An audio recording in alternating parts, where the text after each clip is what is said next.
Hey, welcome on in, guys. Tobin here with you, and thanks for checking out the channel.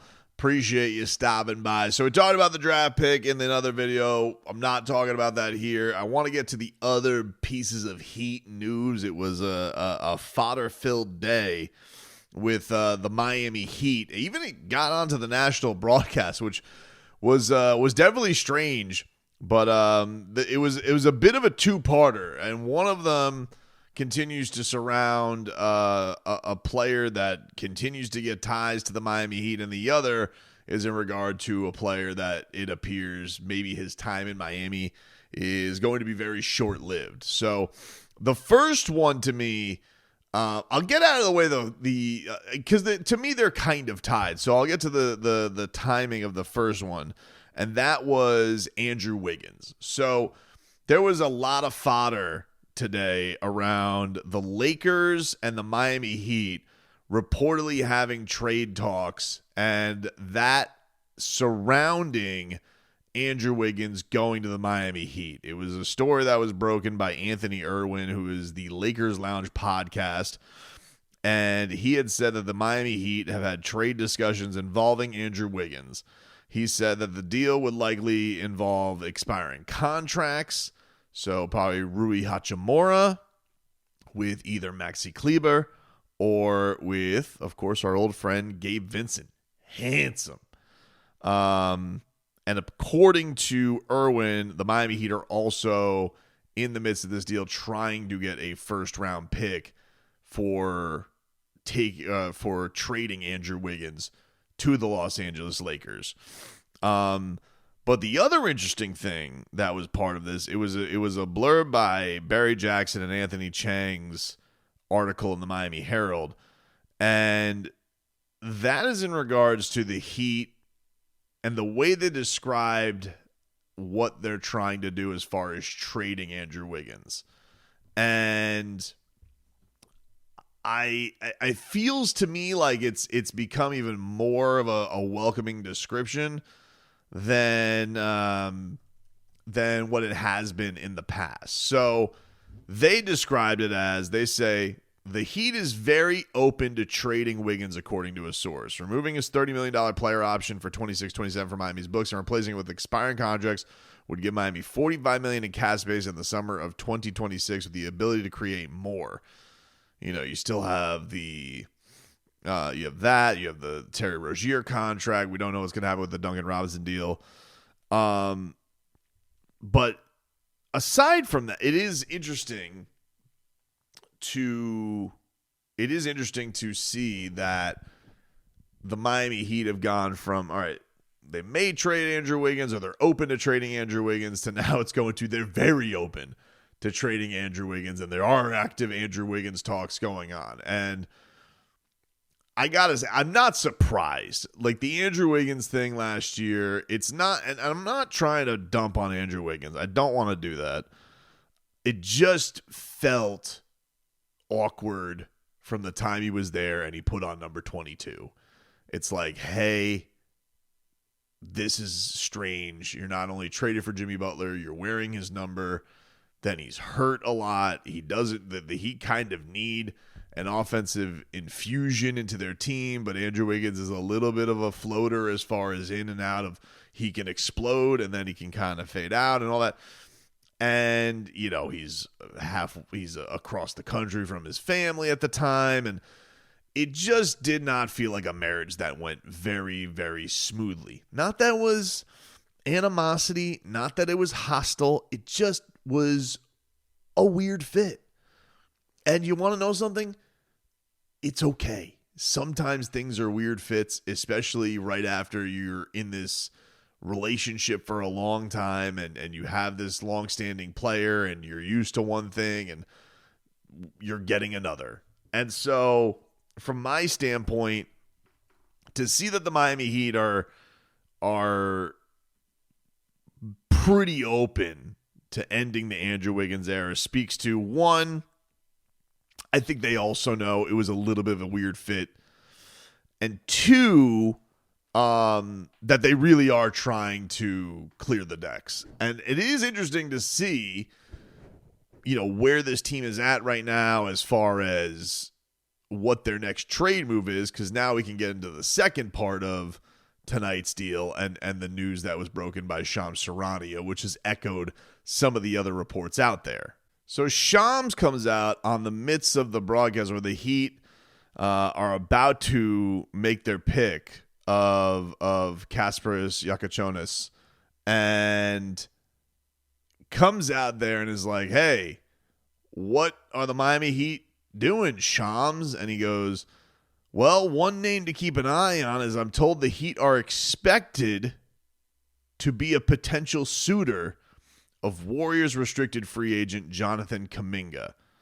And it's interesting because there has been a lot of Jonathan Kuminga Miami Heat smoke. And it is interesting because, Jonathan Kuminga is super young, but is going into this part of his career where he's going to get, I would imagine, at least $20 million a year. I would imagine that's what's probably going to be out there. And mind you, he's a restricted free agent. He is not and this is not a person that he can just sign into cap space. The Miami Heat would have to do a sign-in trade with him. So I guess in that case, the Warriors wouldn't match. They would just say, hey, Jonathan, and we know that it's been a little tumultuous between him and Steve Kerr. There was a big article today by Anthony Slater, a longtime Warriors reporter, talking about his ambition to be an all-star, to get the ball in his hands a little bit more, and stuff that's just never going to happen with the Warriors. So I imagine that his time with the Warriors is likely coming to an end because they're an older team.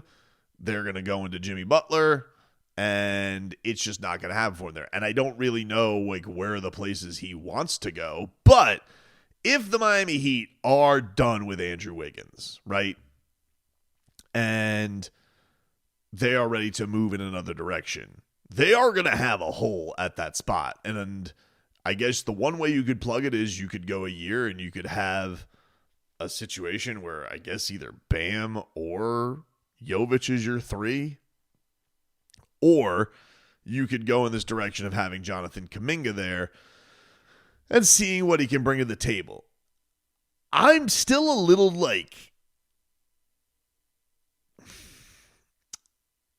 I'm a little skeptical about the Jonathan Kuminga thing, and this has nothing to do with him as a player. I just feel like there's just a little too much noise around Kaminga.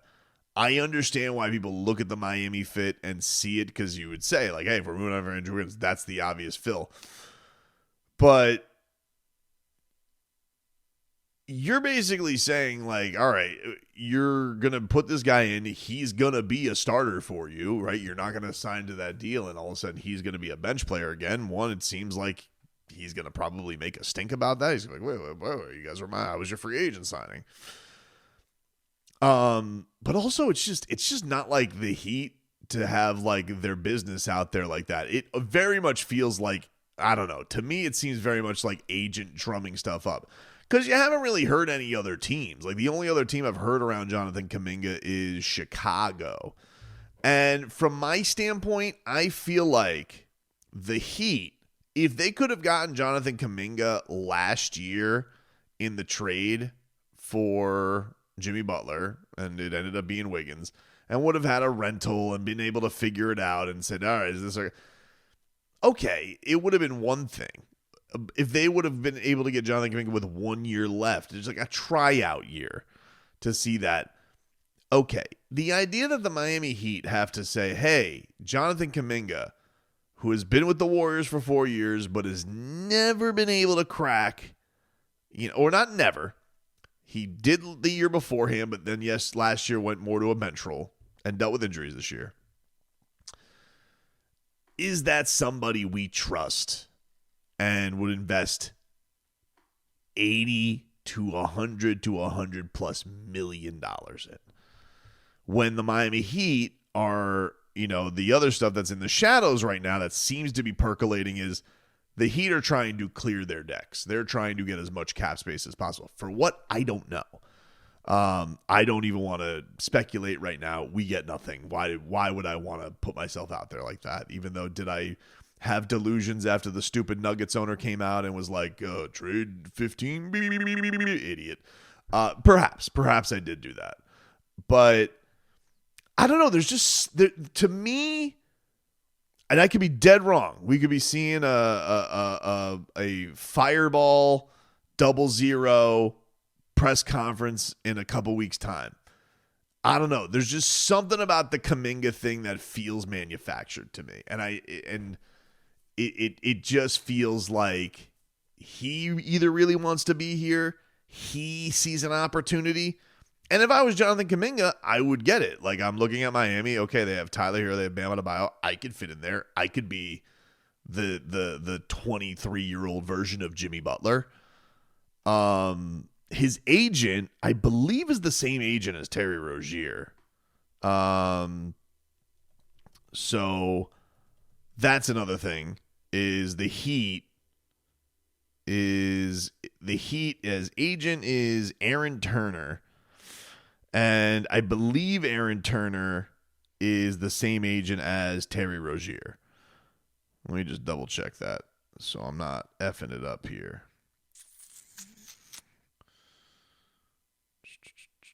Yeah. So I guess there's a relationship. I believe he's Keyshawn's agent too. I think he's Keyshawn Johnson's agent. He is. So obviously there's a relationship with this guy. They do know him.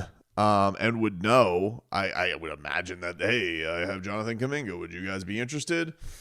It's not like, it's not like the Heat wouldn't have any conversation with this gentleman and having to know. But for a team that is so close to the vest and doesn't like things leaking, now I understand a lot of stuff has gone out there. They put the Kevin Durant offer the Kevin Durant offer got out there. But it's just not their style. So I don't know. I just don't know how much to believe the Kaminga stuff. The Wiggins stuff is interesting because that just seems like it's snowballing and there's a lot of stuff coming from other places. And people are saying, oh, Andrew Wiggins. And I think the Heat are at this point where like, hey, we know Andrew Wiggins is a good player. Somebody else will think Andrew Wiggins is a good player. Let's see what we can get for Andrew Wiggins.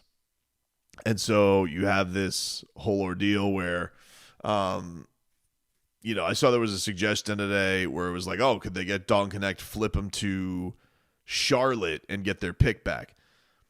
I'd be skeptical that could happen. Plus, they took Kneppel today, so I don't know how much they need Dawn Connect anymore. Then they traded Mark Williams.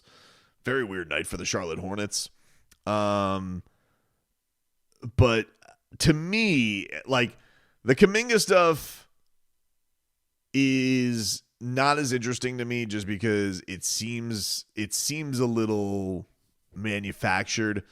The Wiggins stuff I find interesting because it just seems like the more the days go on, the more it seems like the Heat are trying to move on from him.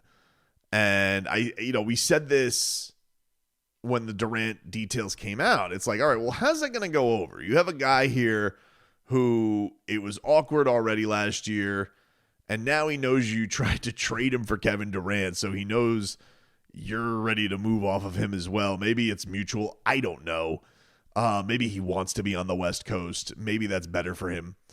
But it seems very much like, all right, it's one thing for Jaime Jaquez to deal with it. That's part of being a young guy. Tyler dealt with it. Jovic dealt with it. Everybody's got to deal with that at some point. But when you're an established guy and you come here and it didn't go smooth, then what happens? Like, what is the next part of that journey? And if the rumblings are true, then it does feel like this is headed towards the vote. Now, do I love the trade? I will just do it like this. Do I love trading Wiggins for Hachimura and getting Gabe Vincent back? It feels, I don't really know, in today's day and age with Gabe Vincent, if you're going to re-sign Davion, it seems a little redundant. So if they did do that, would that be a sign that they're not going to re-sign Davion? Because I think maybe Davion's going to make like a lot more money than we all think that he is. And so is that like a backup plan? And then you just, you just drafted a young point guard as well. So is that maybe the direction that they go in? That's potentially it. I mean, that could be one thing. That could be one thing that's there, but it also could just be a money move. I do think that unless the Miami Heat do have something fall in their lap, it's a little of another reason why I'm not sure about the Kaminga thing is there's an element of the Heat that they're trying to, I guess, get their books in order as much as possible for next year, for whatever that means. I mean, they still have a decision to make with Tyler Hero's extension. And then if they don't extend Nikola Jovic, which maybe goes into the Yakachonis pick as well, well, then they got to make a decision on Nico too. And so maybe that's why they want as much of their salary cap as cleared as possible. And then obviously on top of it, maybe they can make a big splash somewhere. But yeah, it does feel like momentum is building for the Wiggins Heat era to be very short-lived. And this Kaminga noise is not going anywhere. But how legit is it? I mean, look, I'm not going to, discredit Shams Charania. Very, very credible. I'm just, even the wording of it was a little weird, though. It was like, the Heat are expected to be a potential suitor for Kaminga. Kaminga and a couple of other targets potentially for the Heat, whether it's in free agency or a trade over here in the next week or two. So it's like they're expected to potentially be. It's like, all right, you're playing a little semantic samurai there, but I'll hear you. I'll hear you out a little bit. Look, he's not the first guy. I mean, there was Anthony Slater reported that the interest is legitimate. So and Slater's also a very credible reporter. So maybe I'm just in denial of it. It just is. I don't know. If you go get him, it just feels like you're just in full youth mode. You're going to have this younger team. And then you're going to, see what it is. And maybe then, maybe the thought process of it is like, hey, you bring in Kaminga. Maybe Kaminga does have a monster season scoring the basketball. And then maybe the Heat feel in some way, shape, or form like Tyler Hero is expendable. And they can get out on the cheap skis and believe in, because they're going to have Kaminga at 25 instead of 50 for the next 3 years. And then, then there's another move in the fold for the Heat to make for Hero. I don't know. I'm just spitballing here. I'm not trying to trade Tyler Hero. I'm just trying to think about, like, what would the logic be of bringing in Jonathan Kuminga and where the Heat's at. But it's out there. It's not going anywhere. That's for sure.